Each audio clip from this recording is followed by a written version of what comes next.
রাজ্যের সমস্ত সরকারি কর্মী, শিক্ষক, শিক্ষাকর্মী সহ বিভিন্ন আহ, সরকারি, আধা সরকারি থেকে শুরু করে সরকার পোষিত সমস্ত সংস্থার কর্মীদের জন্য অত্যন্ত গুরুত্বপূর্ণ প্রোগ্রাম বন্ধুরা। বিশেষ করে এই মুহূর্তে যেটি আলোচনার বিষয়, সপ্তম বেতন কমিশন।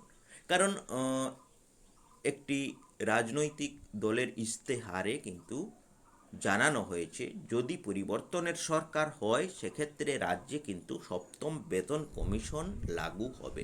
তো সেই সপ্তম বেতন কমিশন হলে রাজ্যের যারা সরকারি কর্মী আছেন, শিক্ষক আছেন, প্রাইমারি থেকে শুরু করে আপার প্রাইমারি, এইচএস, সমস্ত শিক্ষক, শিক্ষাকর্মী, প্রত্যেকের বেতনের মধ্যে কি পরিবর্তন আসতে চলেছে সেই নিয়ে আজকের আলোচনা বন্ধুরা। এই নিয়ে একটি গুরুত্বপূর্ণ প্রতিবেদন প্রকাশিত হয়েছে অত্যন্ত গুরুত্বপূর্ণ একটি দৈনিক পত্রিকায়, সেটিও আমরা একটু জেনে নেব। তারপরে আমরা আমাদের পার্শ্ববর্তী রাজ্য ত্রিপুরার ক্ষেত্রেও কি ঘটেছে সেটি নিয়েও আলোচনা করব। অর্থাৎ সামগ্রিক একটা চিত্র আমরা আপনাদের সামনে তুলে ধরব যে রাজ্যের সরকারি কর্মী বা শিক্ষকদের বেতন কতটা বাড়তে চলেছে, নাকি বাড়ছে না, নাকি যা আছে তাই থাকবে।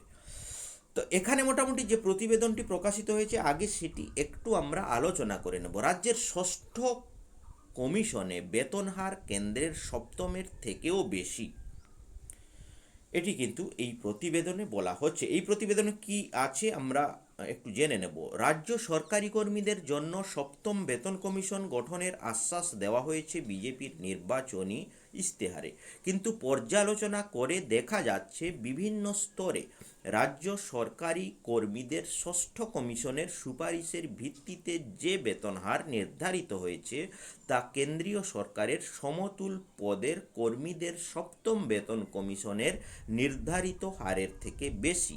এর ফলে কর্মী মহলে কিছুটা বিভ্রান্তির সৃষ্টি হয়েছে। প্রশ্ন উঠেছে, রাজ্যে সপ্তম কমিশন গঠন হলে তার সুপারিশ কার্যকর হলে রাজ্যে কর্মীদের বেতন হার কমে যাবে।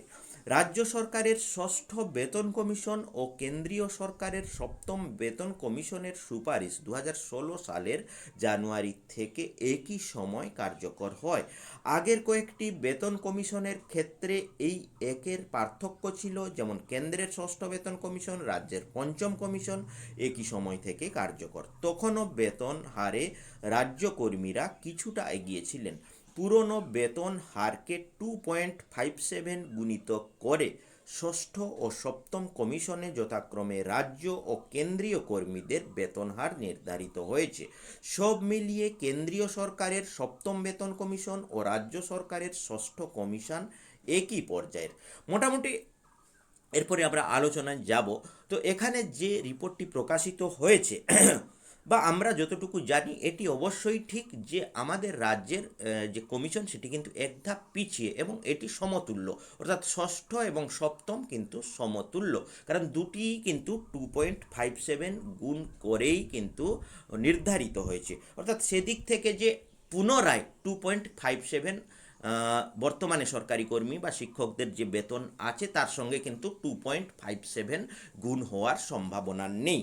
এবার বিভিন্ন সেকশন অনুযায়ী যে বেতন, অর্থাৎ অনেক সময় কি দেখা যায়, এখানে বিভিন্ন ধরনের তথ্য দেওয়া হয়েছে যে হয়তো কোনো কোনো সেকশানে দেখা যাবে রাজ্যের যে বেতন সেখান থেকে কেন্দ্রের বেতন বেশি, আবার কিছু কিছু সেকশানে দেখা যাবে যে কেন্দ্রের থেকে রাজ্যের বেশি। এটা হয় কারণ একই গ্রুপের ক্ষেত্রে তার কোয়ালিফিকেশান থেকে শুরু করে বিভিন্ন এলিজিবিলিটি সংক্রান্ত সেগুলো আলাদা হয় এবং সেইভাবে বেতন নির্ধারিত হয়। তো সেক্ষেত্রে অনেক সময় দেখা যায় রাজ্যের সঙ্গে কেন্দ্রের আলাদা হতে পারে বা বেতনের পার্থক্য আসতে পারে, সেটা কখনো রাজ্যের বেশি হতে পারে, কখনো কেন্দ্রের বেশি হতে পারে।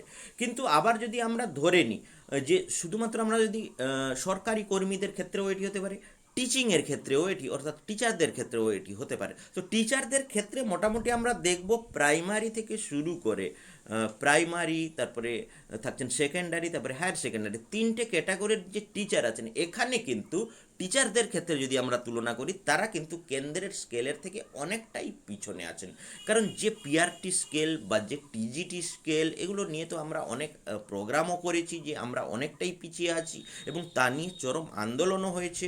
এমনকি পিজিটি স্কেল সেটিও কেন্দ্রের স্কেলের তুলনায় অনেকটাই কম।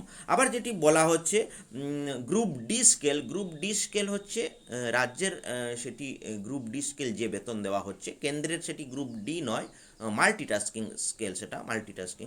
তো সেখানে মাধ্যমিক কোয়ালিফিকেশান, তো সেই হিসেবে সেখানে সামান্য বেশি। তো এইটা যেটা আমরা বলছি যে সেটি কিন্তু র্যাঙ্ক অনুযায়ী বা ক্যাটাগরি বা সেকশন অনুযায়ী কিন্তু পরিবর্তনশীল।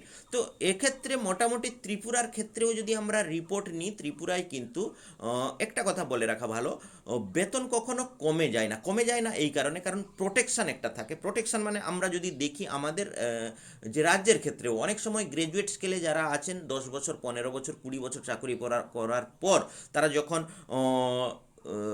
পিজি স্কেলে চলে যান তখন কিন্তু গ্র্যাজুয়েট স্কেলে তিনি কিন্তু পিজি স্কেলের অনেক উপরেই থাকেন।